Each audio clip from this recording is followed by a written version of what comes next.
Hey everyone, I am back and it's the same day that I filmed my travel art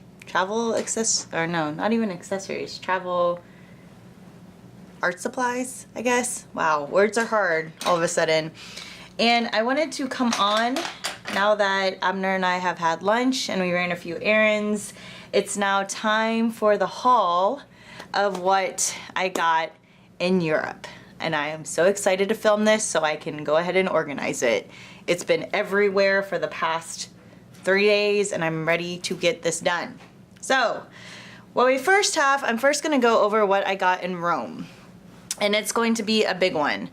Abner found this amazing art store. It's the best art store I've been into my entire life. I'm not exaggerating at all. This had so many amazing quality type of items in there.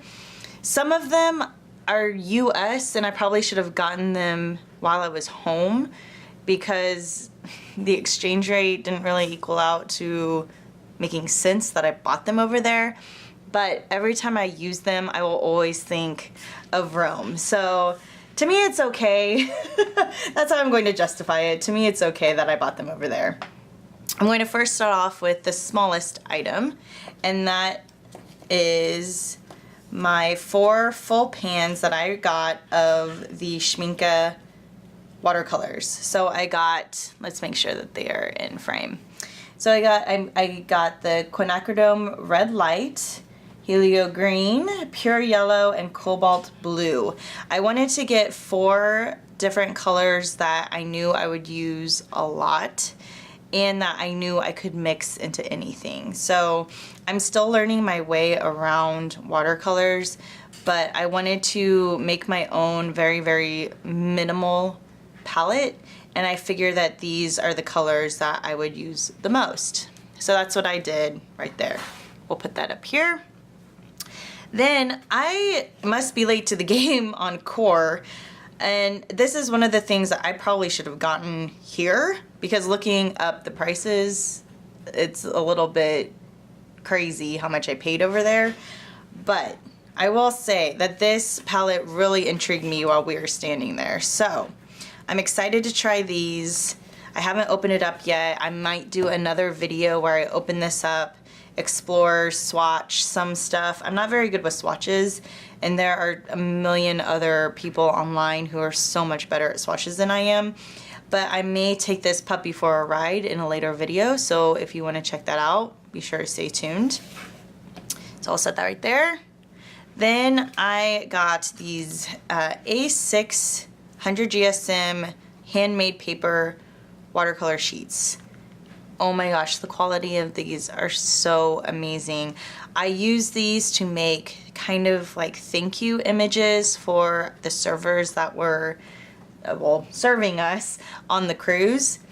And it was so much fun to play around with these. And this was just with my Aqua brushes. So I can't wait to use some natural hair brushes on these and see how the water moves around with the pigment. I'm really excited to use these.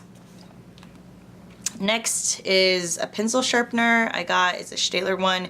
I have a few here and I don't really like them. So I decided, this was only a couple pounds, so I wanted to go ahead and try this one.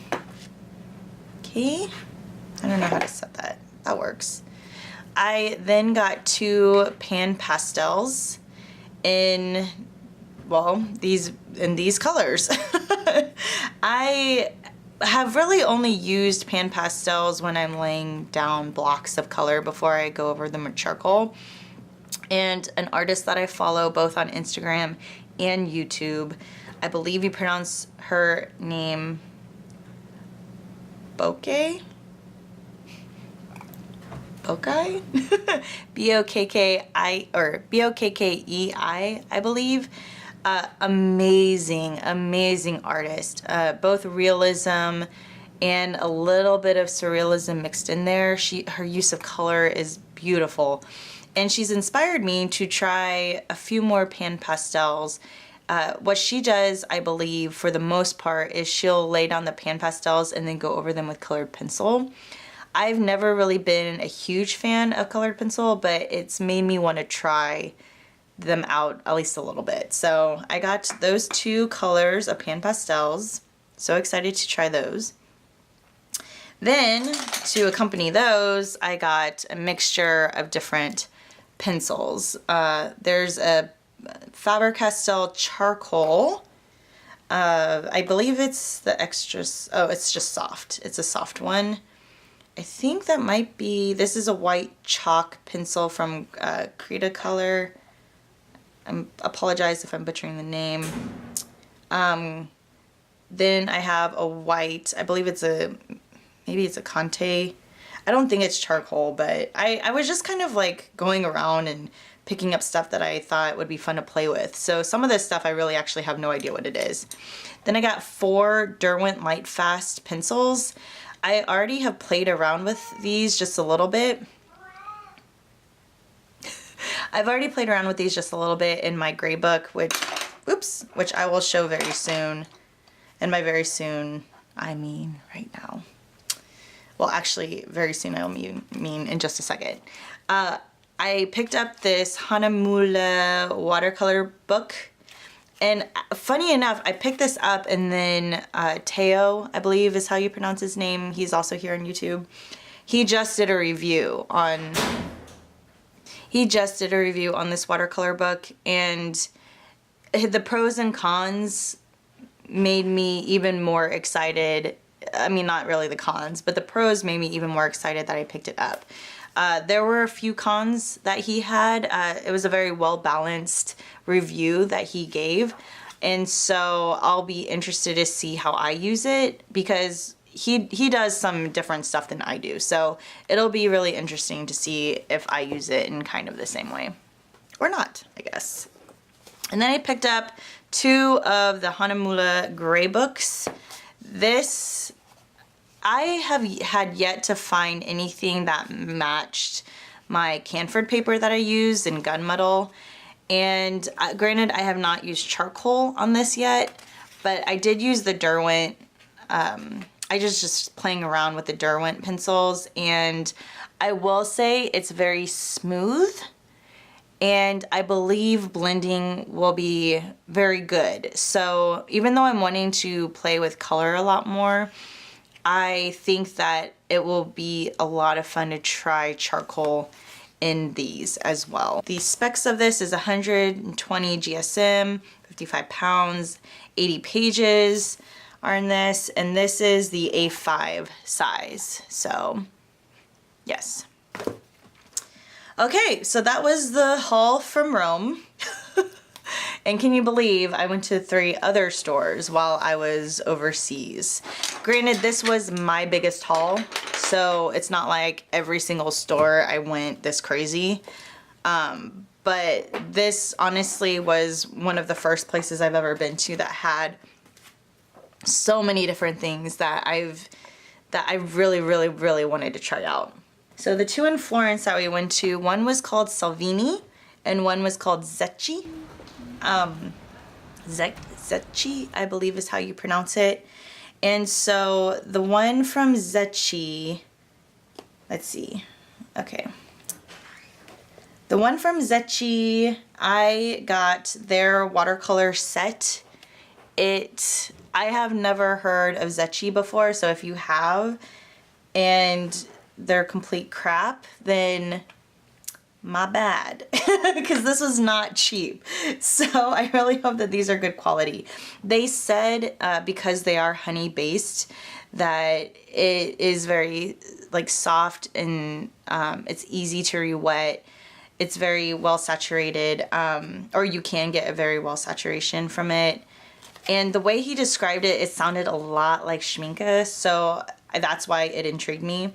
This set is more geared towards landscape paintings, and so I didn't know if that would be all the colors would be the best option, so I ended up getting 2 more in, I believe you pronounce it Caput Mortem and Payne's Gray.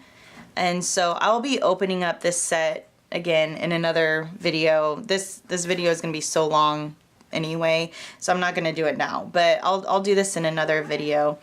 And that and yes, that.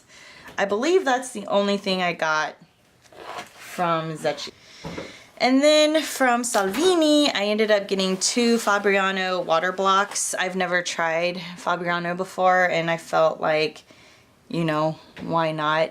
I really enjoy getting things that will remind me of the trip or remind me of being in those places. So even though I could have gotten these here, because I was in the store and because it was so much fun to walk through and look at everything and like feel it and touch it and like have it then and there, I'm so glad I picked these up over there. And I also got 3 Schminke, different Schminke's half pans. So I got it in sap green, potter's pink, and helio turquoise. And so that's what I got in Florence. And then the last haul, which is by far the smallest and probably the least exciting haul that I did, was the first one that we went to, and that was in Barcelona. So I picked up a Cinelli Aquarelle watercolor book. This is 100% cotton, 140 pound. I haven't actually really opened it. It is in an accordion style watercolor book, which I've never used before. All the rough drafts that you saw in my previous video about my travel supplies, a lot of those images are going to be recreated in this watercolor sketchbook. And it's going to be done in a way, hopefully, where I can hang the book long ways. I'm not exactly sure on that because stretched out, I don't know how long it'll be. So we'll see. We'll see how that goes. I also got some of this yellowish orange masking tape because I realized I did not bring enough of my washi tape to mark off the edges in my other sketchbook. So I ended up getting this, and it worked out really well, like really, really well. I got the Staedtler 0.05 pigment liner. I am actually liking this a little bit more than the Micron right now because the nib of it, let's see if I can get it to focus. The nib of it is not as fragile as the Micron. So I really like this as we were traveling around. I also got a Pasca pen. This is my first ever Pasca pen, and I got it in emerald green. Absolutely love this. I would not recommend it if you need to fill in a huge amount of area, at least not the size I got. I got the 0.9 to 1.3 millimeter size, and it is a lot smaller than what I thought it was going to be, just because this is my first time with Pasca. I didn't really know the sizing very well, but absolutely love this color. Whoops, as I throw it. Absolutely love this color, and absolutely love the opacity that you get from this. So yes, that one was a winner for me. I also got this Vanto sketchbook. I'm not really versed in Vanto at all. Oops. Oh wait, apparently I got this in Florence. Oh my god, where did I get you? Maybe I got this also at Zecchi. I don't remember. And my notes are trash apparently because I think I have the video somewhere. I may pop that in as well. I got this somewhere. I got this. But I thought that this would be a good one to possibly do Inktober in. So we'll see, because it's ideal for graphite, carbon, pastels. I don't know, I don't speak Italian, if that's what this is. So we'll see. It doesn't say ink, I don't think. So we'll see. But I really liked this. It was cheaper than a moleskin, so it might be a better option for me in the future if this is what I want to do more journaling in. And then I got an Oscoda watercolor book as well. It's 200 GSM, 60 acid-free pages, and it's a travel journal series. So we'll see. Well, I don't even know if I've seen any reviews on the Oscoda watercolor books as of yet. That kind of marks the end of my haul. It was a big one because it was across 4 stores. And then when I got back, I also ended up getting something to store a lot of my stuff in this bin. I got it from the Container Store and I don't remember the maker of it. I don't even, oh, funny enough, it's made in Italy too. But it's really nice. I like how big the compartments are. And when you pull it out, it's a standalone case. So let's say I wanted to work on something, but I wanted to work on it in the living room. And I put all of my stuff for charcoal drawings in one of these. It's just depending on how I organize all this. But I can just pull out one of these and then take it into the living room instead of, or I could just bring the whole thing. So this is very ideal for me. Right now, my area is very messy. It's very scattered. There's a ton of stuff everywhere. I keep trying to organize it every single month and I haven't found something that works for me yet. So hopefully this will help. If you want for me to like film organizing everything, I can do that, but sometimes it's just easier just to do it and then show you the aftermath, like show you the before and then show you the after. So I think I might do that way unless you comment below and say something else otherwise. But that is it for my haul. Oh gosh, I'm making a mess of everything. That is it. Thank you so much for, I don't know, stopping by. I still don't have a very good closing. I will talk to you later. Bye.